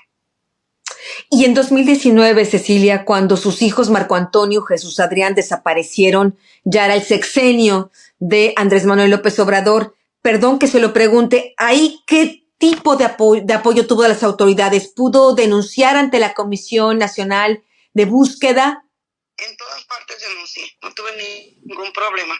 Aquí el único problema que hay que no hacen la búsqueda inmediata. No, de nada sirve que estén haciendo más leyes si no las cumplen. No se están cumpliendo las leyes. Ese es el gran problema. Porque el protocolo homólogo de búsqueda dice que la búsqueda es inmediata y no la hacen inmediata. Todavía te siguen pidiendo 72 horas para darte seguridad para buscar a una persona, cuando no debe de ser así. La búsqueda debe ser inmediata, porque eso es lo que ha dado resultados en muchas ocasiones, que la familia ha buscado inmediatamente, y yo, gracias a que busqué inmediatamente en el 2019, pude localizar a uno de mis hijos con vida, pero porque yo busqué inmediatamente, no solamente busqué a mis hijos, busqué a los perpetuadores, a las personas que se estaban encargando de desaparecer en ese entonces en Bahía de Quino. Yo me fui informando, pagándole a las personas que eran consumidores, para que me dijeran a ver qué cártel está trabajando aquí y qué personas pertenecen a este cártel, quiénes pueden ser las personas que desaparecieron a mi hijo. Así fue como yo di con cada uno de los perpetuadores que desaparecieron a mis hijos y les entregué una carpeta de investigación a las autoridades completa, y así pude recuperar a mi hijo, porque forcé a las autoridades a hacer su trabajo, entregándoles toda la información que yo tenía, cerrando carreteras, peleándome con la fiscalía, haciendo manifestaciones. Así yo logré encontrar a mi hijo, que la autoridad lo encontrara, porque los forcé a trabajar. Justamente en la historia que usted vivió en carne propia, usted tuvo que ir a hacer sus propias indagatorias ante la falta de apoyo de la autoridad, y se encuentra con un sujeto apodado el Commander, que operaba en aquella zona donde desaparecieron sus hijos. ¿Quién era este sujeto? ¿Quién es el Commander? ¿Y ya está encarcelado? ¿Ya está detenido? Que sigue operando. Claro que no está detenido. Sigue operando. O todavía está operando en ese lugar y no ha sido detenido de ninguna manera. ¿A qué atribuye que las autoridades no hagan nada en contra de este personaje? Yo reconozco el trabajo que ha hecho el fiscal Romulo Salas y su personal de investigadores, pero no ha podido acabar con esto. Lamentablemente, por más que sí han detenido a personas, porque me consta eso, que han detenido a personas, porque por el tema de mi hijo, muchas personas detenidas ya en estos momentos, y he visto que tienen personas por desaparición, que antes no había eso. Antes en Sonora yo nunca había escuchado que detuvieran a una persona porque desapareció. Nunca. Eso se está viendo hasta ahora, y esperemos y confío plenamente en que va a seguir pasando, y no es que nosotros busquemos culpables, porque siempre lo hemos dicho. Ni justicia buscamos porque no existe, ni culpables porque ya sabemos quiénes son. Pero esperemos que con esto que están haciendo, pues aminore un poco para que sepan que sí va a haber un castigo, que ya no va a haber tanta impunidad en este tema. Espero que de verdad lo sigan haciendo, pero no solamente que agarren a unos cuantos, que agarren a toda la gente que participa haciendo desapariciones. ¿Pero por qué no han detenido al Commander? Porque no lo encuentran, a pesar de que ya sabemos dónde vive su suegro, dónde se refugia. Es un pueblo sin ley. Punta Chueca, Sonora, es un pueblo que está protegido no solamente por el gobierno estatal y el federal, por el gobierno de Estados Unidos. Punta Chueca es una tribu de personas que son ahí se refugian los delincuentes. La mayoría de las personas que vienen y matan a Hermosillo, en Miguel Alemán, van y se refugian en Punta Chueca porque ahí no puede entrar la autoridad. Ellos tienen su propia autoridad y pues es un nido de delincuentes, la verdad. Como ya lo mencioné, Cecilia Flores, en esta búsqueda por su hijo y por los hijos de otras madres como ella, ha recorrido prácticamente todo el país. Y bajo esta experiencia de campo, in situ, es que ella puede afirmar categóricamente que el estado en México donde hay más fosas clandestinas es el estado de Jalisco. La pregunta es, ¿por qué hay estas fosas clandestinas en Sonora? En todas partes hay. En todas partes, y no te sabría decir por qué. O sea, es una pregunta que no te puedo responder porque la verdad ni yo siquiera no sé por qué hay tantas fosas clandestinas, pero bueno, ¿sabes por qué hay tantos desaparecidos? Porque no tenemos autoridades sensibles, porque tenemos autoridades que le dan autoridad a los cárteles para que hagan justicia. Porque si encuentran a una persona y la revisan y trae una bolsita de cristal, no lo detienen ellos, no se lo llevan ellos a la comandancia, van y se la entregan a los cárteles. Y tenemos todo eso documentado. Sí. En muchas ocasiones, personas nos llaman para decirnos, oye, a mi familiar, la autoridad fulana de tal, lo revisó y le encontró una bolsita de cristal que no era de la mafia, que trabaja en este momento de este lugar, y se lo llevó y se lo entregó a la mafia. O sea, por chapulín. Por eso hay tantas fosas clandestinas y tanta impunidad, porque no trabajan las autoridades para las autoridades, trabajan ya para el crimen organizado de diferentes colores, porque ya hasta ya hay muchos cárteles, o sea, ya no podemos hablar de un solo cártel. Sí. ¿Me entiendes? Porque ya hay muchos cárteles, ya no sabemos ni quién es el que está operando en esta manera, quién está operando en otra, porque hay muchos modos de operar. Cada cártel tiene su modo de operar diferente. Pero también ya tenemos gente involucrada, siempre creo que ha habido gente involucrada en las autoridades, porque cuando a mi hijo se lo llevaron una autoridad, participó. Entonces, en el tema de desaparición de mis hijos, autoridades involucradas hay. Entonces, ¿cómo vamos a parar las desapariciones? Y las mismas autoridades están colundidas para que siga pasando. Por otro lado, usted, junto con el colectivo que finalmente fundó, pues se dedicaron a buscar a su hijo y a otras víctimas. Mientras ustedes hacían esta importante labor, el gobierno de México no solo no los ayudó, no solo hizo la búsqueda, no solo no los apoyó, sino en el caso de López Obrador y de Claudia Sheinbaum, la han atacado a usted. ¿Por qué el gobierno ataca a los familiares de las víctimas? Pues porque no tienen sensibilidad, porque no tienen un desaparecido, porque, como te estaba comentando al principio, nos culpan de la desaparición de nuestros hijos. Es que ellos dicen que nuestros hijos no eran unos angelitos, yo creo que los de ellos sí son, ¿no? Pues no, yo no me siento culpable de nada, yo sigo buscando a mis hijos porque los amo, no me importa para lo que sean para la gente, culpables, inocentes, delincuentes, sacerdotes, no, yo busco a mis hijos por amor, porque los necesito en casa. El presidente fue una de las peores personas que yo conocí en el gobierno. Me acusó de lucrar con los desaparecidos cuando jamás en mi vida he cobrado un peso, cuando jamás en mi vida el presidente me dio un centavo para buscar a mis desaparecidos. Yo he recibido mucho apoyo en la forma de tener todas las herramientas, camionetas, gasolina, herramientas para buscar desaparecidos, solamente de Alfonso Durazo, solamente de este gobernador que tenemos actualmente en Sonora, pero de ningún otro gobernador hemos recibido el apoyo que hemos recibido de él. El presidente ni siquiera nos quiso atender a nosotros, pero atendió a las madres de otros países. O sea, vinieron madres de otros países, a ellas sí nos atendió. Fue y buscó a personajes que eran de 100 años desaparecidos, que gastó millones en ir a buscar a una persona que tenía 100 años desaparecido más. Y no buscó a los desaparecidos que estaban actualmente en su sexenio. Eso es lo que siempre le criticamos a López Obrador. ¿Por qué no atiende a las víctimas de tu país?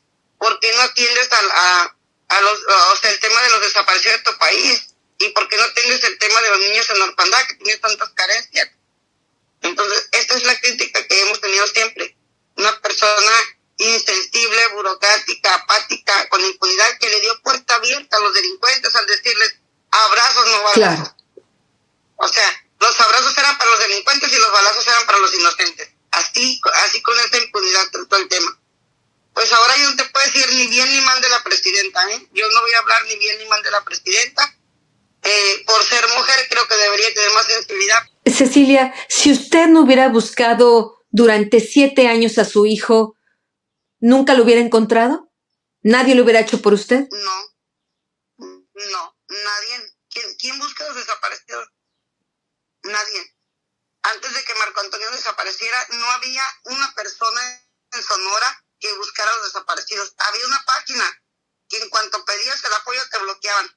Entonces, ¿de qué servía que hubiera páginas que subieran fotografías a las redes?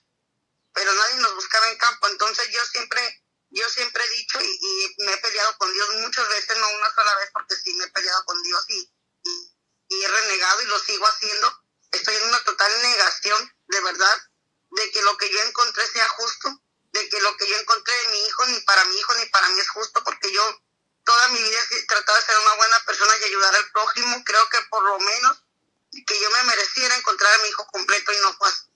Sí, entonces es una total negación. Estoy muy enojada por muchas cosas con las personas que desaparecieron a mi hijo. Dios, ¿por qué lo permitió? Si mi hijo era tan creyente, aunque fuera un delincuente, mi hijo era muy creyente y yo he sacado hasta los delincuentes de una de las fosas, los que desaparecieron a mi hijo, los que lo torturaron, quizás los que lo mataron. Los saqué de fosas y se los entregué a la familia, a 4 personas de ellos. Entonces ellos volvieron a su casa completos, porque yo no encontré a mi hijo completo. Sí, yo sí, claro que es una total negación. Estoy muy enojada y he estado muy enojada y me he sentido muy mal. Anoche estuve en la primera misa que le hicimos a mi hijo y le dije al padre, necesito mucho de verdad de Dios porque estoy muy enojada, estoy muy triste, muy dolida, me duele el alma, no puedo superarlo, no puedo aceptarlo, a pesar de que yo busqué 7 años a mi hijo en una fosa, pues no puedo aceptar que me lo dejaron como si fuera un animal, tiraron un monte X y que nunca nadie reportó, a pesar de que había personas viviendo ahí. Entonces, es muy doloroso para mí haber encontrado solamente a medias a mi hijo, sepultar un cuerpo a medias y pues tener que seguir la búsqueda porque tengo otro desaparecido. Yo tengo que trasladarme a Sinaloa. Espero que el gobernador de Sinaloa tenga sensibilidad, reciba a las madres, porque yo no voy a preguntarle, oye, ¿me quieres recibir? Yo voy a manifestar y voy a hacer valer el derecho de mi hijo de ser buscado contra todo lo que tenga que hacer. No me importa si tengo que cerrar carreteras, como dicen Sonora, si tengo que manifestarme en la fiscalía, como le dicen Sonora, si tengo que pelearme con las autoridades, como dicen Sonora, no me importa. Cecilia Flores se encuentra evidentemente en duelo. Está atravesando por un momento realmente muy, muy difícil y le agradecemos por eso doblemente que haya tenido la generosidad de darnos esta entrevista.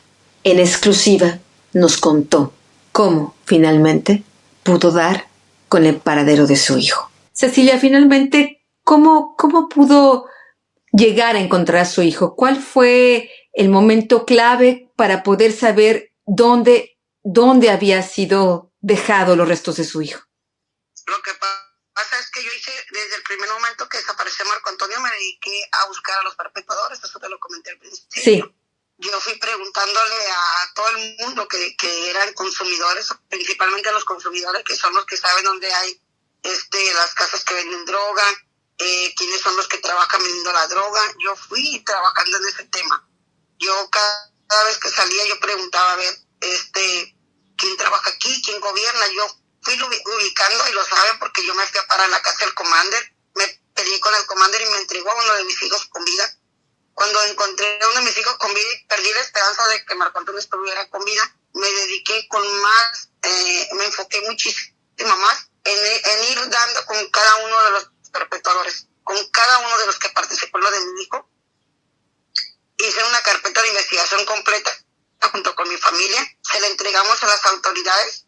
Cuando las autoridades miramos que pasaban los años y no estaban haciendo nada, empezamos a cerrar carreteras. Y, oye, ¿por qué cierras carreteras? Porque tú no estás haciendo tu trabajo y necesito yo recuperar a mi hijo. Con la carpeta de investigación completa que yo entregué, se lo comenté al fiscal en la última reunión, era de que mi hijo ya hubiera vuelto a casa. Solamente tienen que declarar a una de las personas que ya está en la cárcel para que esa persona diga dónde dejó a Marco Antonio. Es todo lo que tienen que hacer. Yo ni siquiera busco justicia porque no existe la justicia. No existe. Siempre pagan justo por pecadores. Una persona delinque y agarran a un inocente y a ese lo meten a la cárcel y el delincuente sigue libre y sigue haciendo su trabajo y sigue delinquiendo. Pero a mí no me interesa eso porque yo no busco justicia. Quiero nada más a mi hijo. Que declaren a cada una de las personas que les entregamos en la carpeta y que entreguen a Marco Antonio. Eso fue lo que hice, presionar. ¿Cómo? Cerrando carreteras, manifestándome en la fiscalía, haciendo marchas pacíficas, pero es una forma de presionar a las autoridades, claro. Es su trabajo. Y entonces, de alguna manera, una de estas personas que participó en la desaparición finalmente reveló dónde lo había dejado. Sí, el hallazgo de Marco Antonio lo hizo la Fiscalía del Estado de Sonora. Si los investigadores que participaron en este hallazgo no hubieran he ido a hablar con los perpetuadores, pues jamás hubiera encontrado a Marco Antonio. En ese lugar donde Marco Antonio encontraron, ya había estado hace 3 años. A mí me mandaron esa ubicación hace 3 años, pero nosotros agarramos en sentido contrario. Estuve a 100 metros escasos, 100 metros de encontrar a mi hijo hace 3 años. Pero no era el tiempo, yo creo que, Qué doloroso. que los tiempos de Dios son perfectos y Él sabe cuándo y dónde los vamos a encontrar. Usted por lo pronto tiene esta misión de buscar a su hijo Alejandro y con esta pala que es parte de un símbolo ya internacional, su nombre, esta pala tan dolorosa, ¿seguirá buscando a su hijo y a otros desaparecidos? Sí, así es. No voy a rendirme sin encontrar a mi hijo. Cuando yo encuentre a Alejandro se acabó la búsqueda, porque mi búsqueda es por mis hijos, es por amor, no por culpa, como mucha gente lo ha dicho, que yo soy la madre que busca a los delincuentes, sí, y está, pero pues con mis hijos, aunque sean los peores delincuentes para autoridades y sociedad, con mis hijos.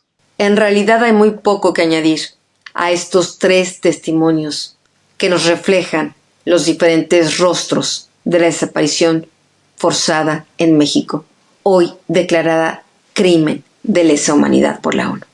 Aquí en Arcosistema tenemos el compromiso de no mirar hacia otra parte, aunque la realidad sea así de dolorosa. Estos delitos de desaparición forzada nos socavan la humanidad, nos denigran como sociedad. En otros países, en otras latitudes del planeta, un fenómeno de esta magnitud significaría protestas masivas en las calles, no solo de los familiares de los desaparecidos, sino de toda la sociedad en su conjunto, porque al final de cuentas son crímenes que nos afectan absolutamente a todos. Se debe de exigir al gobierno federal y a los gobiernos locales que acaben con su omisión y con su complicidad. Nunca es tarde para levantar la voz. Nunca es tarde para protestar. Repito lo que dije en un inicio. Estamos hablando de que 1 de cada 1000 habitantes en México ha desaparecido. Tenemos como sociedad que dejar nuestra indiferencia, porque el próximo desaparecido podrías ser tú o podría ser yo. Nos vemos en el próximo episodio. Pitaya.